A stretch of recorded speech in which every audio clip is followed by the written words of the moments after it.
I always thought dogs were man's best friend, loyal, protective, and downright adorable.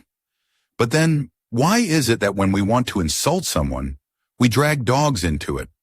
Calling someone a dirty dog or a son of a bitch doesn't sound very friendly, does it? It's funny how across cultures, dogs show up in curses and insults, like dog's blood, in some Old English slang I once stumbled upon. You'd think if people wanted to curse someone with an animal insult, they'd pick something scarier, a wolf, a bear, maybe even a badger that stole your lunch. But no, it's always the dog. Makes you wonder if there's something more to it. Imagine, way back when, dogs weren't the cuddly companions we know today. What if, instead of being our pals, they were rivals? Not just animals, but creatures eerily like us, walking upright, clever, and fierce competitors for the same land and resources. Picture them as humanoid figures with dog heads. Sounds like something out of a fantasy novel, right? But maybe these insults we toss around are echoes from some ancient, brutal struggle between humans and these dog-headed beings. Maybe our ancestors' fear and hatred didn't just vanish, they got fossilized into our language. The real jaw-dropper, though, happens not in some dusty myth, but in a cold, forgotten corner of England's Lake District in the late 1800s. I found myself retracing the steps of an old doctor named Thomas Whitaker, who wandered into a dense forest near the tiny village of Kendal. His story would turn my understanding of history upside down. It was a frosty morning when Dr. Whitaker stumbled upon a small, weather-beaten cabin, miles from the nearest town. The kind of place that seems swallowed by the mist and time. Suddenly, there at the doorway, he spotted strange figures. Short, stocky men with thick fur covering their arms and chests. Their necks were so short their heads looked almost glued to their shoulders. But what stopped the doctor cold were their faces, dog-like, with round, cautious eyes that held something unsettling, like they were both curious and wary. These guests weren't hostile. They carried a thick leather sack filled with wild honey, the kind that smells like the heart of the forest itself. In return, the doctor gave them salt and matches, the kind of precious supplies that even today would be hard to come by in such a remote spot. Then in a twist straight out of a fairy tale, these creatures, these dog-headed men, started talking. Not barking or growling, mind you, but speaking English, albeit with old-fashioned words and a strange accent, as if they'd stepped out of a time long forgotten.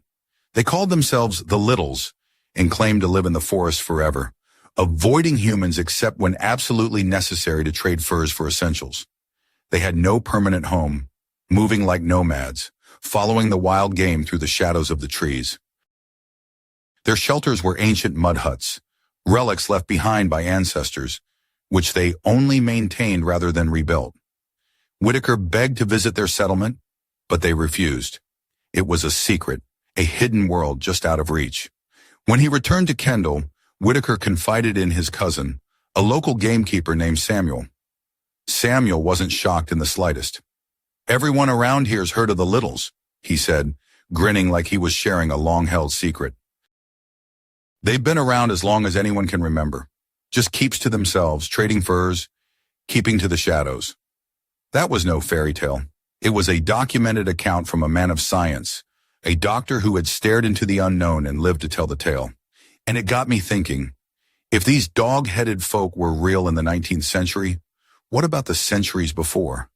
Could the legends of dog-headed men from ancient British folklore be more than just stories told around pub fires? Turns out they might be. The ancient historians like Geoffrey of Monmouth mentioned strange tribes in the northern lands, and medieval maps showed dog-headed people right next to familiar places like Cumberland and Northumberland. These weren't just monsters lurking in the margins. They were neighbors.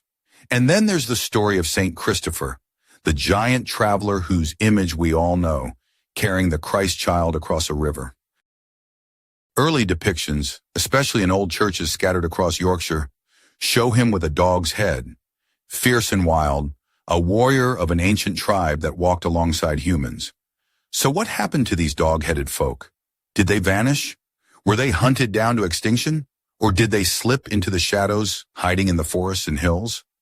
I don't know yet. But as I sit here, piecing together these threads of history, myth, and strange encounters, I can't shake the feeling that this story is far from over. Somewhere in the misty woods of the Lake District, or maybe beyond, the Littles are still out there, watching, waiting, and I'm about to find out what they want. That night, after hearing Dr. Whitaker's story, I couldn't shake the image of those strange figures at his cabin. Short, furry, with dog-like faces and eyes that seemed to hold centuries of secrets. It felt like I'd stepped into some dark fairy tale, but with every detail backed by facts and witness accounts. I decided to dig deeper. If the Littles were real, what else could I uncover?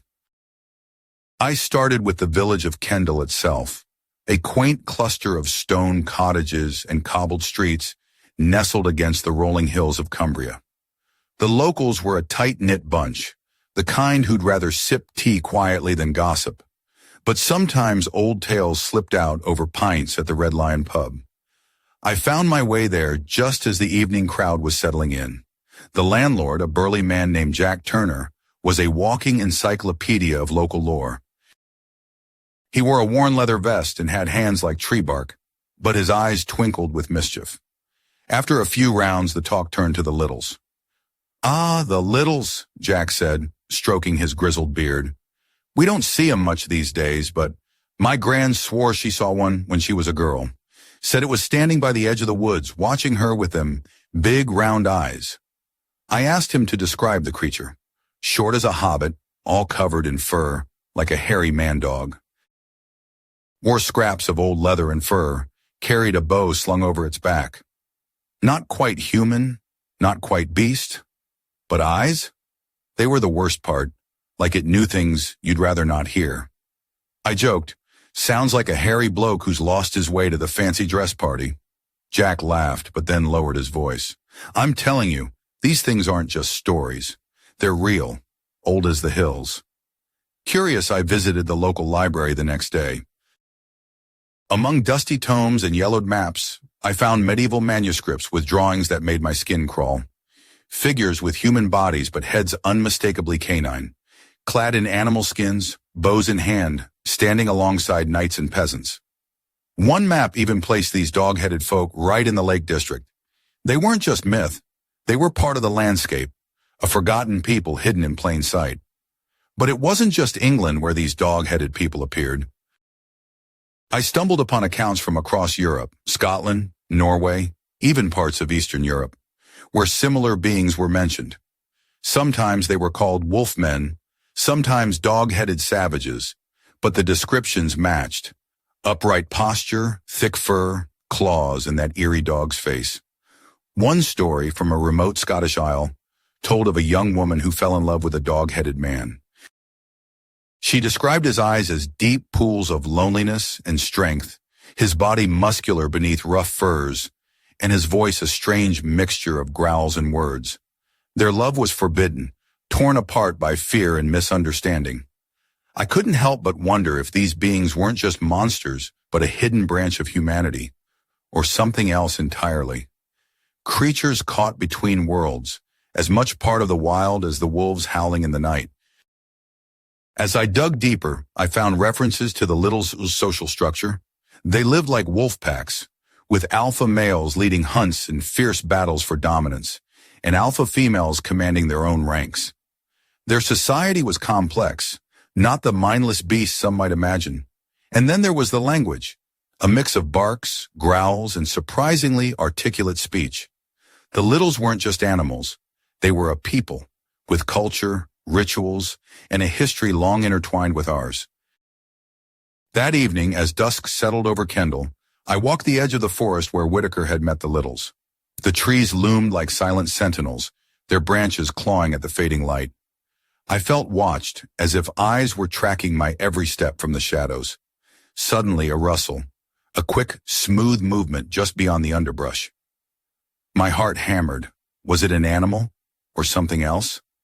I called out softly, "Hello?" Only silence answered.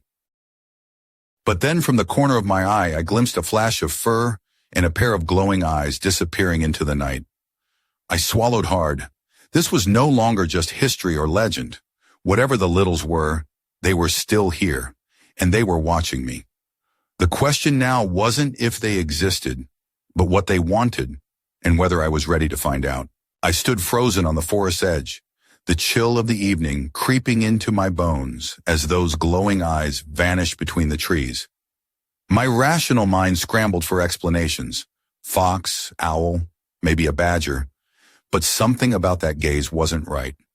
It was too intelligent, too deliberate, like a silent challenge.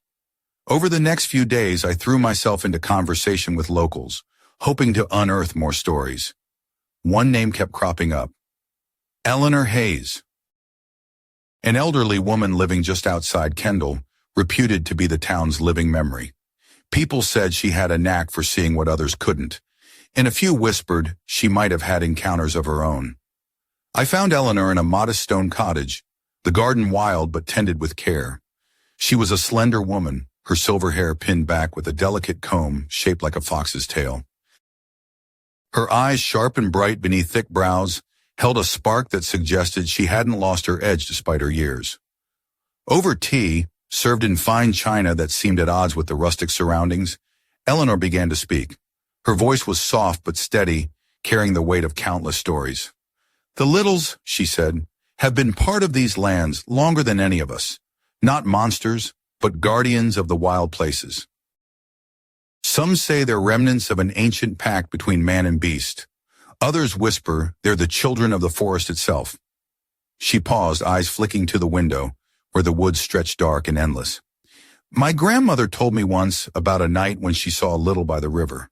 He was tall for one of his kind, draped in a cloak of fox fur, and his eyes, when they held sorrow and wisdom. He didn't speak, but the feeling was clear, a warning. Something was coming. I couldn't help but smile. A warning? From a dog-headed forest guardian? Sounds like the start of a ghost story." Eleanor chuckled, a warm, low sound. "Maybe. But sometimes the wild speaks in riddles." She went on to describe their appearance in loving detail. Thick, tawny fur covering broad shoulders, powerful limbs ending in hands with claws sharp enough to tear flesh, but gentle when needed. Ears rounded like a wolf's butt set on the sides of the head, giving them an uncanny expressiveness. Their eyes, she said, were the most human part, deep pools that could reflect kindness or fury in equal measure. And then, with a mischievous grin, she added, "They're not shy about their fashion sense either. Bits of leather, feathers, sometimes even bits of shiny metal they find in the old ruins. Not quite what you'd expect for a woodland creature, but then they're not quite what you'd expect for anything else either." The idea of a dog-headed forest dweller sporting a feathered hat or a tarnished silver pendant was oddly charming. It painted a picture of a creature caught between worlds, part wild, part civilized, and entirely mysterious. Eleanor's stories weren't just folklore. She spoke of strange footprints near the old stone bridge, sudden disappearances of livestock without a trace, and eerie howls that echoed through moonlit nights. The villagers had learned to live with these mysteries, respecting the Littles' space and leaving offerings of honey and salt at the forest's edge. But beneath the folklore, there was a palpable tension. Something in the air hinted at change, an unease that even the oldest stories couldn't fully explain. As I left Eleanor's cottage, the sky was painted with bruised purples and fiery oranges of sunset. The forest seemed to breathe around me, alive with secrets. Walking back through the village, I noticed a new sign outside the town hall.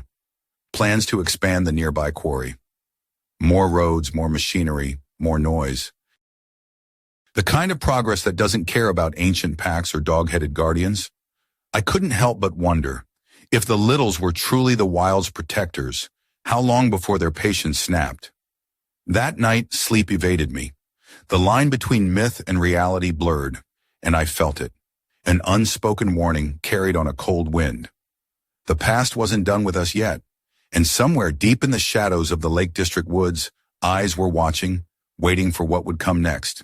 The morning air was sharp as I set out toward the old stone bridge Eleanor had mentioned, the one arching gracefully over the River Kent just outside Kendall. The village was stirring awake, smoke curling from chimneys, the distant clatter of carts on cobblestones, but I felt a strange weight pressing on my chest.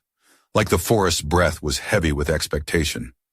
The path to the bridge wound through ancient oaks whose gnarled branches twisted skyward, leaves rustling with whispered secrets. The ground was soft beneath my boots, littered with fallen leaves and the occasional snapped twig. I kept my eyes peeled for footprints, the elusive signs of the Littles' presence. It wasn't long before I saw them. Deep impressions in the mud, narrow but unmistakably human in shape, yet too large for any man around here. The toes ended in impressions that looked sharper than normal nails. Claws, maybe. They led toward the riverbank, then vanished beneath a tangle of brambles.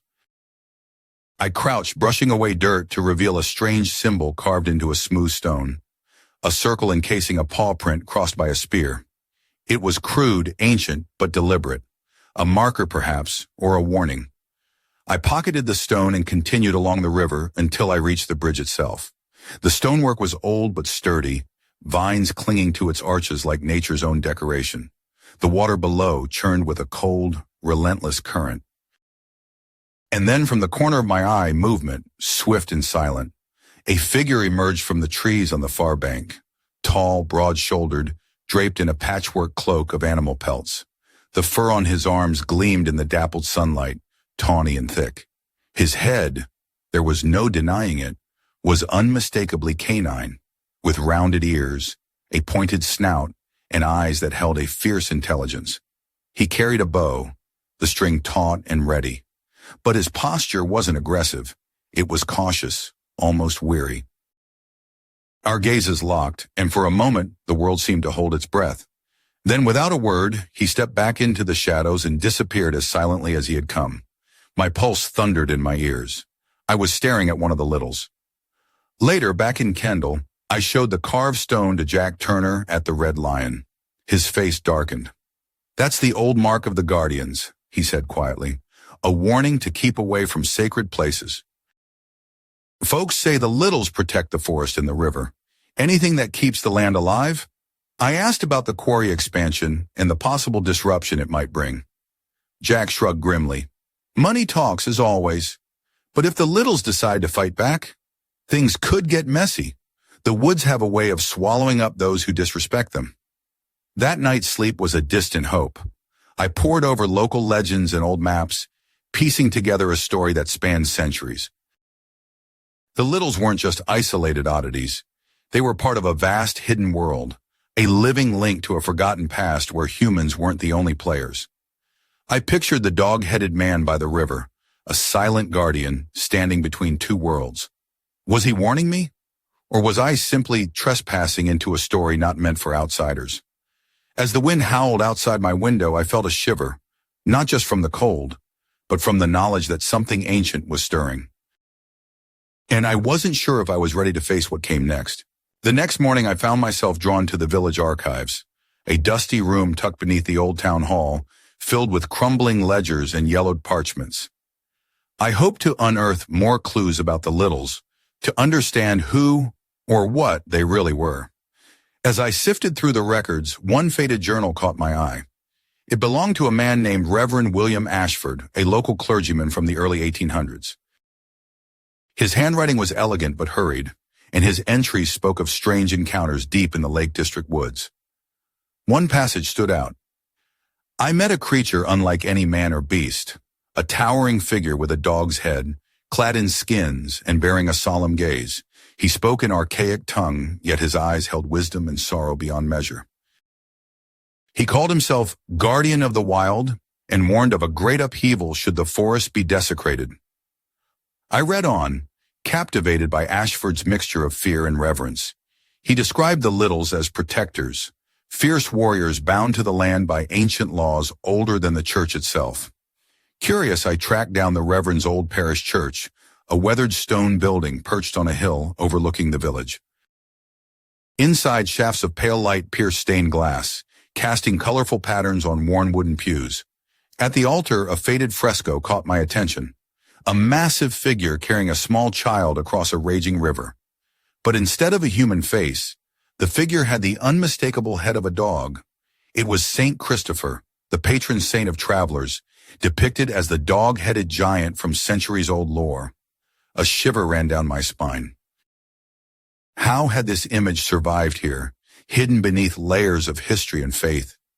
What did it mean for the littles and their place in our world? Outside, a sudden gust rattled the church doors. I stepped into the chilling wind, heart pounding. The forest loomed in the distance, dark and impenetrable, as if daring me to venture deeper. My mind raced with questions. Were the littles remnants of a forgotten species? Warriors who had once roamed these lands openly, now forced into shadows?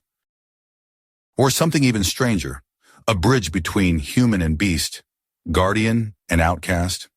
As I walked back toward town, I noticed a figure watching from the edge of the woods. A woman dressed in a simple cloak, her eyes sharp and unreadable. When our gazes met, she gave a slow nod before disappearing into the trees. I tried to call after her, but only the wind answered. That night, my dreams were filled with haunting images, a great river, a towering dog-headed giant, and a whispered warning, protect the wild or face the wrath. I awoke with a start, the weight of that message settling heavily on my chest. If the littles were guardians, what threat was rising? And why had I been drawn into their ancient story? The answers I feared would not come easily. But one thing was certain. Whatever lay ahead, the quiet woods around Kendall were no longer safe for secrets. And somewhere in the darkness, eyes were still watching, waiting for the reckoning to begin. The following morning, a thick fog clung to the valley like a ghostly blanket as I made my way toward the outskirts of Kendall, drawn by that mysterious woman's silent invitation. Or was it a warning? The village seemed hushed, as if holding its breath, and the familiar paths through the woods took on an eerie, unfamiliar quality under the gray veil. I followed a barely visible trail, the damp earth soft beneath my boots, winding deeper into the forest than I'd dared before. The trees here were ancient sentinels, their twisted limbs reaching out like skeletal fingers, and the air was heavy with the scent of moss and damp leaves. Suddenly, the woman appeared again, a shadow among shadows, her cloak whispering as she moved. Her eyes, dark and piercing, held a story I longed to hear but feared to ask.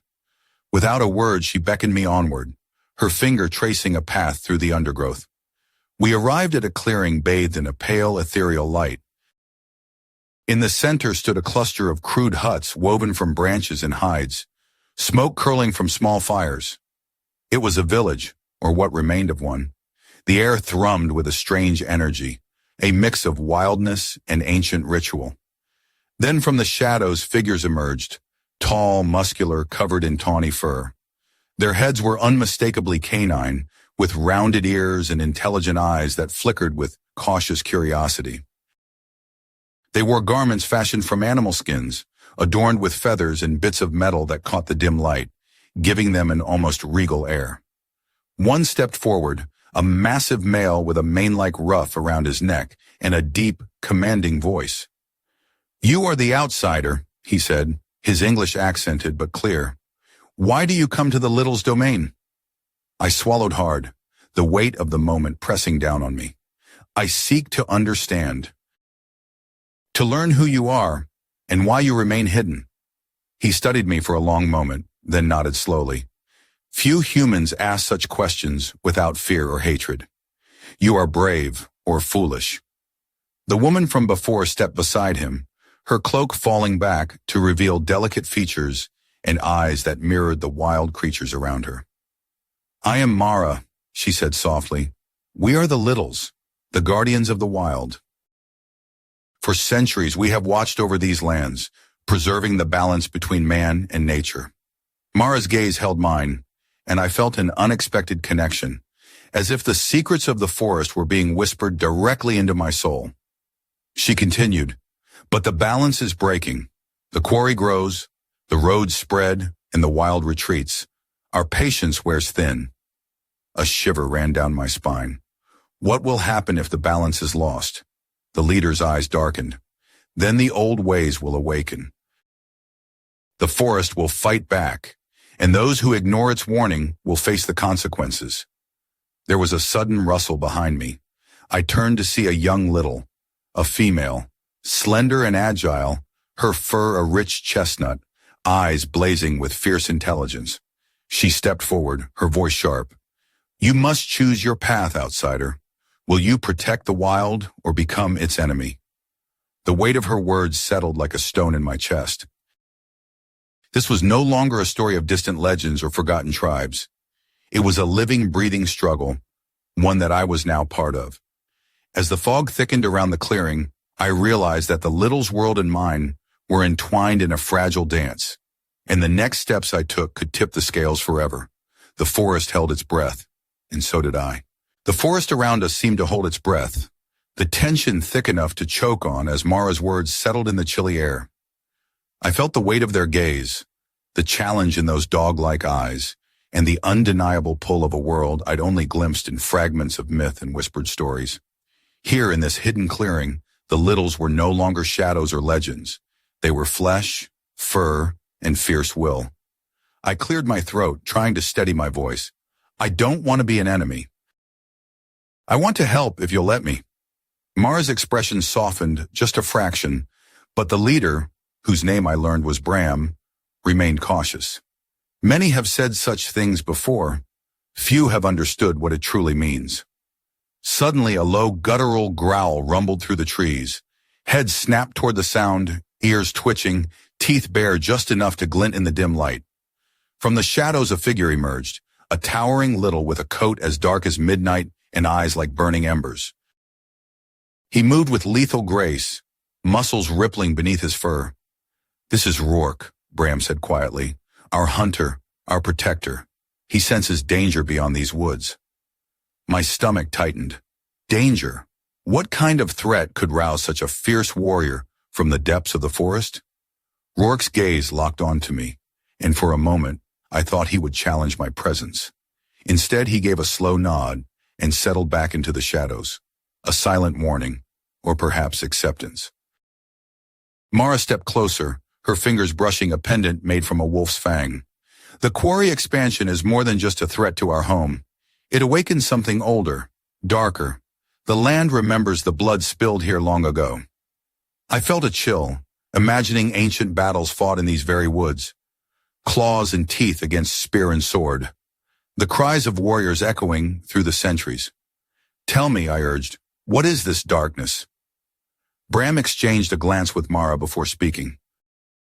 Long ago, when the Littles and humans first shared these lands, there was a fragile truce, but greed and fear shattered it. Many of our kind were hunted, driven into hiding. Some say the forest itself cursed those who broke the pact. Mara's voice dropped to a whisper. Now, as the old wounds reopen, restless spirits stir.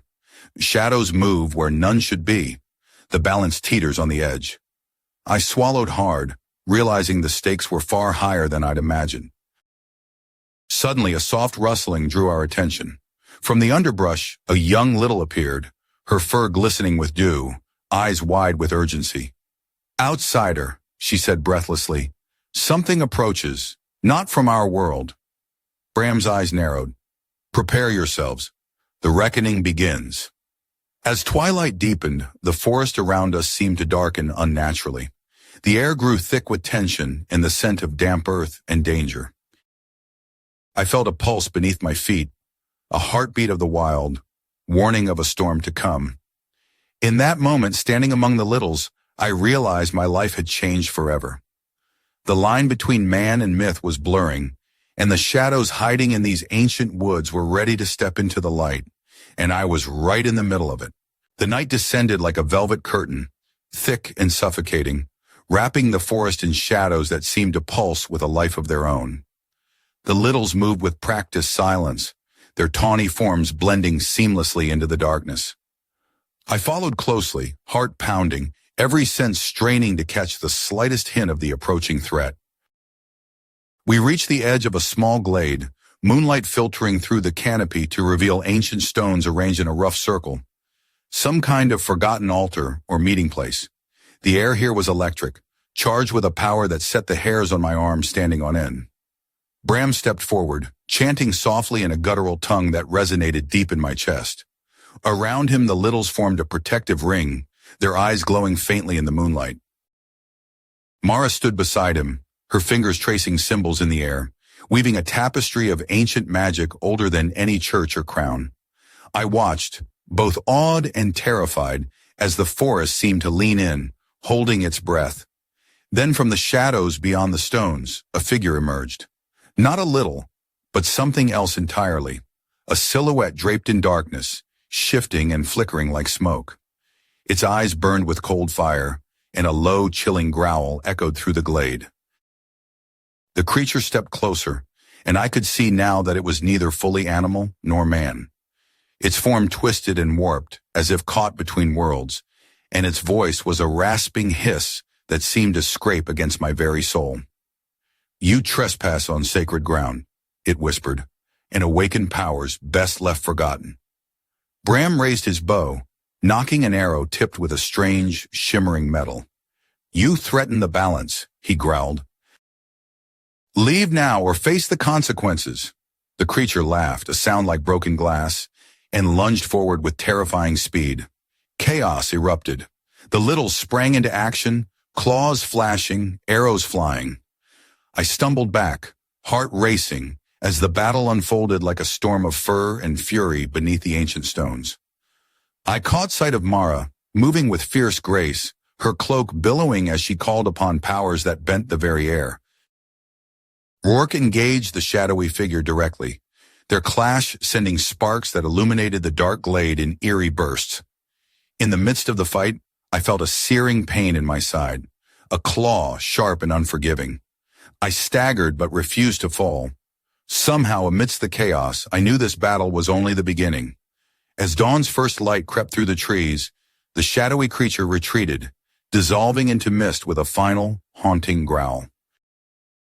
The littles gathered around me, their expressions a mix of concern and respect. Mara's fingers pressed gently to my wound, her touch warm and steady. "This is no ordinary enemy," she said solemnly. "It is a remnant of the darkness that once divided our worlds, and it will return." I nodded, wincing but resolute. The littles had welcomed me into their world, and now I was bound to their fight. Outside the glade, the forest whispered secrets old as time. The battle had been won, but the war was far from over, and somewhere hidden in the shadows between man and myth, the true enemy was waiting, patient, relentless, and hungry for the reckoning to come. The days that followed were a blur of fevered recovery and restless nights. Mara tended my wound with a mixture of herbs and whispered incantations, her touch gentle but purposeful. The pain lingered, a sharp reminder that I was no longer just an observer. I was part of something far greater and far more dangerous. The littles kept a wary watch over the forest's edges, their senses attuned to every rustle, every shift in the shadows. Bram and Rourke spoke in low tones about the shadow creature's origins, a being born from the darkest wounds of the ancient conflict between humans and littles, a living echo of a broken pact. One evening, as the sun dipped below the rolling hills, Mara led me to a hidden cave nestled beneath a towering oak. Inside, the walls were adorned with faded paintings, scenes of battles long past, of warriors with dog-like heads standing alongside humans, united in purpose. The images spoke of a time when our ancestors and the littles fought side by side, defending the land from a common enemy. "This history was erased," Mara said softly, "forgotten by most. But it is our legacy, and it holds the key to restoring balance." She handed me an ancient amulet carved from bone, shaped like a snarling canine face. "This belonged to the first guardian," she explained. "It carries the strength and wisdom of our people. You must wear it if you truly wish to stand with us." As I clasped the amulet around my neck, a surge of warmth spread through me, mingling with a newfound clarity. I could feel the forest's heartbeat, the pulse of ancient magic coursing through the land. But with this gift came a heavy burden. The little's enemy was growing stronger, its dark influence creeping into the villages and towns beyond the woods. Strange disappearances, unexplained shadows, and whispers of fear rippled through the community. One night, a frantic knock shattered the silence. It was Jack Turner, the pub landlord, his face pale and eyes wide with terror. "They took my daughter," he gasped, "vanished without a trace near the old quarry. I fear it's the darkness. the same that haunts the woods. A cold dread settled over me. The shadow wasn't content to remain hidden. It was spreading, reaching into the heart of our world. Gathering the littles and a few trusted villagers, I prepared to venture into the quarry, now a scar on the landscape and a gateway for the encroaching darkness. As we approached the jagged cliffs and broken earth, the air grew heavy, thick with menace. The shadows lengthened unnaturally, twisting and writhing like living things. Suddenly, a guttural growl echoed from the depths below. From the darkness, figures emerged. Not littles, but twisted, malformed creatures bearing only a faint resemblance to their kin. Their eyes burned with malevolence, and their snarls sent chills down my spine. The battle was upon us once more, a desperate fight to protect the fragile boundary between our worlds. As I clashed with one of the twisted beasts, the amulet around my neck pulsed fiercely, filling me with strength I didn't know I possessed. But amid the chaos, a chilling thought took root. This was only the beginning. The darkness was no longer content to lurk at the edges. It was coming for us all, and I was the unlikely guardian standing in its path. The fight in the quarry was brutal, a clash of snarling beasts and desperate humans, their cries echoing off jagged rocks and shattered earth. The twisted creatures moved with unnatural speed, their malformed limbs flailing and clawing with feral fury. But the littles fought with a fierce grace, their claws flashing, boughs singing death in the dim light. I felt the weight of the ancient amulet against my chest, its warmth a steady pulse that steadied my shaking hands and sharpened my senses. Every movement flowed with newfound strength, every breath a battle cry. But even as we pushed back the darkness, I knew this was no victory. It was a reprieve. Amid the chaos, I locked eyes with a figure lurking just beyond the fray. A shadow wrapped in shifting darkness, eyes glowing like embers. The creature stepped forward, tall and imposing, its form more solid than before, radiating an ancient malevolent power. "You wear the Guardian's mark," it hissed, voice like grinding stone. "But you are still human. You cannot stop what is coming." I stood my ground, heart pounding. Maybe not alone, but I'm not alone. Behind me, Mara and the littles rallied, their voices rising in a fierce chorus that seemed to shake the very air. The ground trembled beneath our feet as ancient magic surged through the quarry, the amulet's glow intensifying until it bathed us all in a brilliant light. The shadow snarled, its form flickering, then dissipated into a swarm of writhing darkness that fled into the earth. Silence fell, heavy and deep. We stood amidst the ruins, battered but unbroken. The village was safe, at least for now. But as dawn broke over the hills, painting the sky with blood red and gold, I knew the true battle was still ahead. The littles had entrusted me with their legacy, a line of guardianship older than memory. And the darkness lurking beyond the edges of our world was patient, cunning, and relentless. I looked to Mara, her fierce eyes reflecting the rising sun. "We've only delayed the reckoning," she said quietly. "The shadows will return, stronger, smarter." I nodded, feeling the weight of that truth settle in my bones. This was no longer just their fight or mine. It was a war for the soul of the land itself. And as the morning light spilled across the valley, I made a silent vow. To stand with the littles, to protect the wild places, and to face whatever darkness waited in the shadows. Because some legends don't die. They wait, and when they rise, the world must be ready. But deep beneath the earth, in the cold, forgotten tunnels of the quarry, a pair of glowing eyes opened wide. The shadow was not defeated. It was only awakening. The reckoning was far from over.